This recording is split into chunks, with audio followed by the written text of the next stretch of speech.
আৰু যেতিয়া জন্ম হয় তেতিয়া উশাহ নিশাহ থাকে কিন্তু নাম নাথাকে, আৰু যেতিয়া মৃত্যু হয় তেতিয়া উশাহ নিশাহ নাথাকে কিন্তু নাম নিশ্চয় থাকে। এই নাম আৰু উশাহ নিশাহৰ মাজৰ যাত্ৰাকেই জীৱন বুলি কোৱা হয়। সেয়ে সদায় শ্ৰেষ্ঠ কৰ্ম কৰক, যাতে জীৱনৰ পাছতো আপোনাৰ নাম শ্ৰেষ্ঠ হৈ থাকে। নিজৰ সমস্যা দুখ দুৰ্দশা তেওঁলোককহে কওক, যিসকলে আপোনাৰ দুখ কষ্ট বুজাৰ যোগ্য। জীৱনত আপুনি যিমান কম আশা কৰিব তাতকৈ আপুনি বেছি জীৱনত সুখ পাব।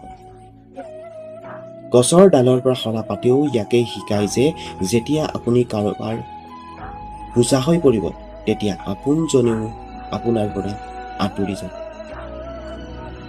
সাগৰৰ পানীয়ে এখন নাও কেতিয়াও ডুবাব নোৱাৰে যেতিয়ালৈকে নাওখনে পানী সোমাবলৈ নিদিয়ে।